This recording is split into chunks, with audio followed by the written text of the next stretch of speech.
Merhaba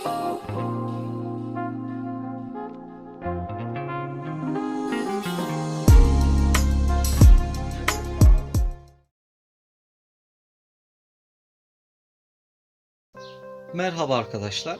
Bu videoda sizlere MAP sensörü temizliği hakkında genel bilgiler vereceğim ve 2013 model Renault Sembol 1.2 benzinli aracımın MAP sensörünün temizliğini gerçekleştireceğim. Böylelikle sizler de gerektiği durumlarda kendi aracınızın MAP sensörünün temizliğini kendiniz gerçekleştirebilirsiniz.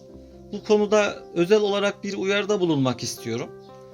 Sensörler otomobillerde beyin diye tabir edilen elektronik kontrol ünitesi yani ECU'ye bilgi veren elemanlardır ve bu sensörler genellikle oldukça pahalıya satılmakta. Dolayısıyla yapacağım temizliğin MAP sensörü ile ilgili bir risk oluşturabileceğini, sensörün çalışmasını olumsuz etkileyebileceğini veya sensörü bozabileceği ihtimalinin olduğunu düşünerek bu işlemleri yapın. Eğer aracınızda herhangi bir olumsuzluk yoksa, bir problem yaşamıyorsanız bu işlemi gerçekleştirmeyin. Ben bu işlemi kendi aracımda daha önce yaşadığım bir sorundan dolayı bir kez yaptım ve olumlu sonuçlar aldım. Hiçbir sorunla karşılaşmadım. Bir olumsuz sonucunu görmedim. Dolayısıyla kendi aracımın MAP sensörünü bu şekilde temizlemekteyim. MAP sensörü için özel olarak üretilmiş bir temizleme spreyi bulamadım ancak hava akış sensörü yani MAF sensörü için üretilmiş olan şu an elimde gördüğünüz spreyin satıldığını keşfettim ve aldım. Şöyle size göstereyim. Bu temizleyici ürünü bulamasaydım kesinlikle diğer kimyasal maddeleri sensör temizliğinde kullanmazdım. Çoğunlukla duyuyoruz, görüyoruz balata spreyi kullanıyorlar ancak balata spreyini bu tür elektronik sensörlerin temizliği için önermiyorum. Çünkü sensör temizliğine özel kullanılmak üzere üretilmiş özel kimyasallar mevcut. Balata spreyi sensör temizliği için üretilen bir kimyasal olmadığı için ben balata spreyini tercih etmiyorum ve önermiyorum. Şimdi gelin hep birlikte bu işlemi gerçekleştirelim. Öncelikle aracın kontak anahtarının kapalı olduğundan emin oluyoruz. Daha sonra anahtarı çıkarıp 20 dakika bekliyoruz. MAP sensörü manifoldun hemen üzerinde yer alıyor. Gördüğünüz gibi buraya konumlanmış durumda. Şimdi bunu dikkatlice sökelim.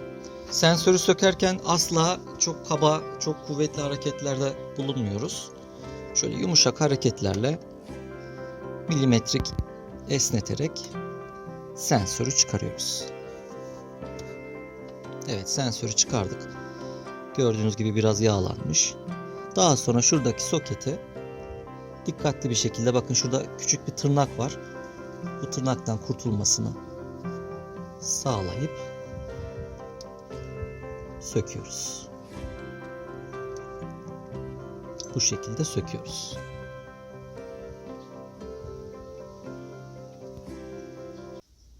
Evet arkadaşlar, sizin için kendi aracımın MAP sensörünü söktüm.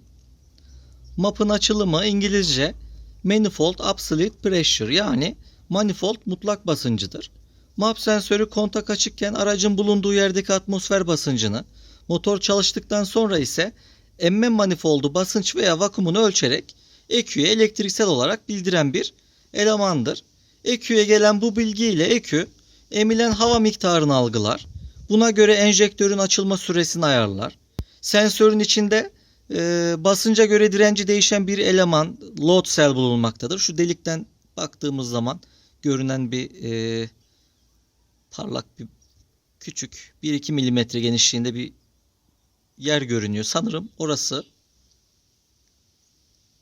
Bu direnç sabit hava kabı üzerine yerleştirilmiştir. Emme manifoldu içerisindeki vakum değiştikçe direncin değeri değişir. Bu direnç değişimine göre ECU manifold vakumunu algılar. Mutlak basınç sensörünün yaptığı bir diğer görev ise kontak açıldığı anda emme manifoldundaki basınç atmosfer basıncına eşit olduğu için bu andaki basınç bilgisi ECU tarafından hafızaya referans bilgi olarak alınır ve motor çalıştığı zaman bu bilgiye göre motorun çalışması, yanması düzenlenir, gerçekleşir. MAP sensöründe kirlenme, bir hata veya bozulma meydana geldiğinde araçlar aslında bazı olumsuz davranışlarda bulunur.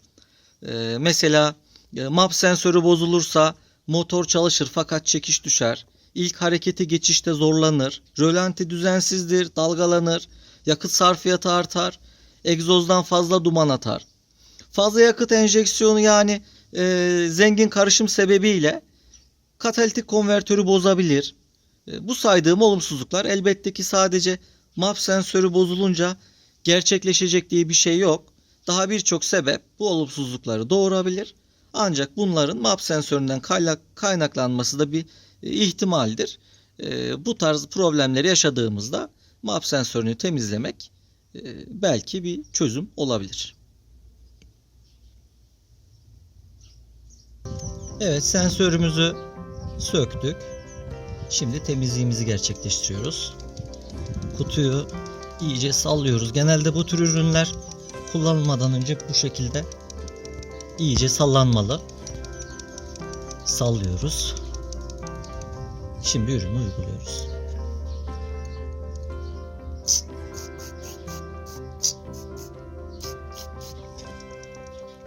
Hafif sarı, siyahımsı, koyu sarı, kahverengi tonlarda kir akmakta. Bu şekilde şu deliğin içinden temizleyici spreyi uyguluyoruz.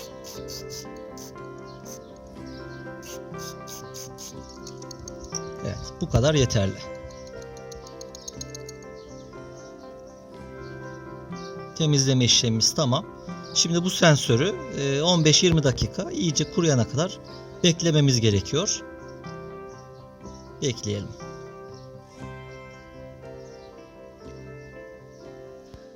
Evet, temizleme işlemimizi gerçekleştirdik. Ben sensörün plastik dış yüzeyini ıslak mendille sildim. Yalnız size bir uyarıda bulunmak istiyorum. Şu gördüğümüz yeşil halka yumuşak plastik bir conta olduğu için bunu tahrip etmeden, yırtmadan, yaralamadan söküp aynı şekilde tekrar takmanız çok önemli. Eğer bunu yırtarak ya da tahrip ederek takarsanız büyük bir ihtimal manifoldda hava kaçağı olacağı için yanlış basınç ölçümü yapılacaktır diye tahmin ediyorum. Hani işin uzmanı değilim ama böyle tahmin ediyorum. Bu şekilde.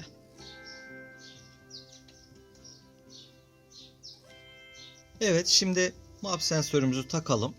Takmadan önce manifold üzerindeki MAP sensörü yuvasını şöyle bir yüzeysel olarak temizleyelim. Evet. Daha sonra şuradaki contaya dikkat ederek güzel bir şekilde MAP sensörümüzü takalım. Evet, MAP sensörümüzü güzel bir şekilde taktık soketine. Şimdi manifold üzerine yerleştirelim. Yerleştirirken şu yeşil yumuşak contaya dikkat edelim. Tahrip etmeden yumuşak hareketlerle takalım. Evet. MAP sensörümüzü yerleştirdik. MAP sensörünün yerine taktık. Şimdi aracı çalıştıralım. Genellikle bu tür temizleme işlemlerinden sonra sensörlerin anlık referans ölçüm değerleri değişeceği için ilk çalışmada çok hafif rolanti dalgalanmaları görülebilir. Bunun normal olduğu kanısındayım. Sonraki birkaç ilk çalıştırmada bu dalgalanmaların azalacağını düşünüyorum. Gördüğünüz gibi araç gayet stabil ve düzgün bir şekilde çalışmakta. Evet arkadaşlar, aracın MAP sensörünün temizliğini gerçekleştirdik. Gördüğünüz gibi araç gayet normal ve rahat bir şekilde çalışmakta. Siz de bu işlemi yaparak MAP sensörünüzün temizliğini kendiniz yapabilirsiniz. Zaman ayırıp beni izlediğiniz için teşekkür ederim. Videomu beğendiyseniz kanalıma abone olarak bana destek olabilirsiniz. Hepinize sağlıklı günler diliyorum. Hoşça kalın.